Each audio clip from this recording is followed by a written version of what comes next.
और इस वक्त की बड़ी खबर बिहार की राजनीति, बढ़ते अपराध और आरजेडी से जुड़ी।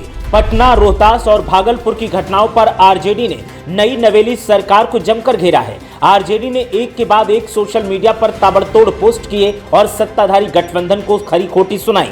किसी पोस्ट में बिहार के नए गृह मंत्री पर निशाना साधा और उनकी सोच समझ पर सवाल खड़े किए, तो किसी पोस्ट में आरजेडी ने सीएम नीतीश कुमार को निशाने पर लिया और उन्हें अचेतन मुख्यमंत्री बता दिया।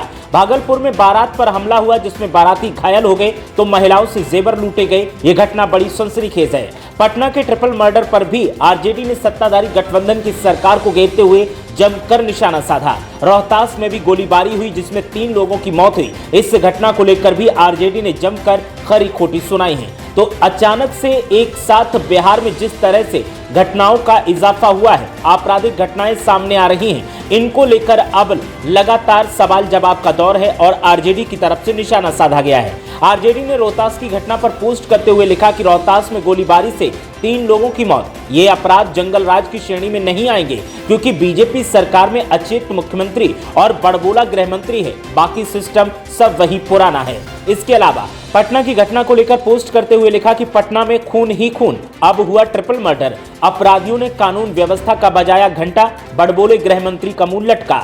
इसके अलावा भागलपुर की घटना को लेकर भी आरजेडी की तरफ से ट्वीट किया गया और पोस्ट करते हुए लिखा कि भागलपुर में 4-5 दर्जन मोदी समर्थक सम्राट अपराधियों ने मंगल राज समझकर बारात पर हमला किया। अनेक घायल, बारातियों से जेवरात, गहने और पैसे लूटे, महिलाओं के साथ छेड़खानी की। मोदी है तो मुमकिन है बोल, दूल्हा जान बचाकर भागा। तो ये वो 3 घटनाएं हैं जिनको लेकर के आरजेडी ने सोशल मीडिया पर पोस्ट करते हुए एक के बाद एक ताबड़तोड़ सियासी वार सत्ताधारी गठबंधन पर किए हैं। और भागलपुर की घटना में जहां सम्राट चौधरी और पीएम मोदी को लपेटे में लिया गया है, तो वहीं नीतीश कुमार को भी लपेटे में लेते हुए सवाल दागे गए हैं। लगातार आपराधिक घटनाओं पर अब आरजेडी की तरफ से निशाना साधा जा रहा है और सोशल मीडिया पर आरजेडी की तरफ से एक के बाद एक बड़े पोस्ट किए जा रहे हैं। अब ये जो पोस्ट सामने आए हैं, इनसे बिहार की राजनीति में खलबली का माहौल है और सत्ताधारी पार्टी के नेताओं का कहना है कि जानबूझकर फालतू के मुद्दों को हवा देने की कोशिश आरजेडी की तरफ से की जा रही है। हार की वजह से आरजेडी अपनी खींच निकालने के लिए इस तरह के आरोप लगा रही है और आरजेडी इस तरह से लोगों को बरगलाने की कोशिश कर रही है। बल्कि बिहार में कानून का राज स्थापित करने का लगातार काम किया जा रहा है, ये बीजेपी का कहना है। लेकिन आरजेडी की तरफ से जिस तरह से एक के बाद एक ताबड़तोड़ वार किए गए हैं, आरोप लगाए गए हैं, पोस्ट किए गए हैं, उनसे बिहार की राजनीति में हंगामा मचा हुआ है और इस हंगामे के बीच एक के बाद एक नई अपडेट भी सामने आ रही है। आरजेडी ने मधेपुरा को लेकर भी एक पोस्ट किया और लिखा कि मधेपुरा में बढ़ई की गोली मारकर हत्या की गई। सीतामढ़ी में गोलीबारी, युवक को गोलियां लगी हैं। सोनपुर में अपराधियों ने गोली मारकर शिक्षक की हत्या कर दी।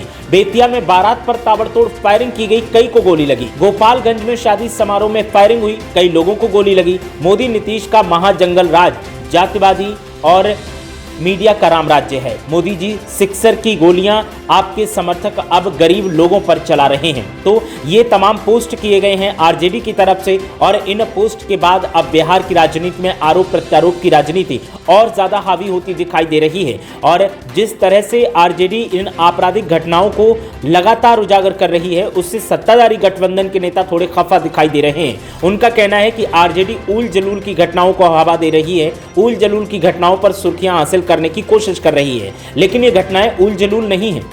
गोलीबारी होना कोई छोटी बात नहीं है, किसी की गोली लगना, किसी की मौत हो जाना कोई छोटी बात नहीं है। और इन तमाम आरोपों के साथ आरजेडी ने जिस तरह से सत्ताधारी गठबंधन को घेरा है, उसी तरह से आम पब्लिक भी अब सवाल खड़े कर रही है कि नई सरकार से ये उम्मीद तो नहीं थी।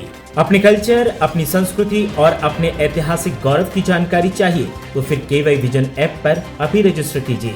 यहाँ पर मिलेगी आपको आपके कल्चर की जानकारी, हिस्ट्री की जानकारी और हेरिटेज की जानकारी।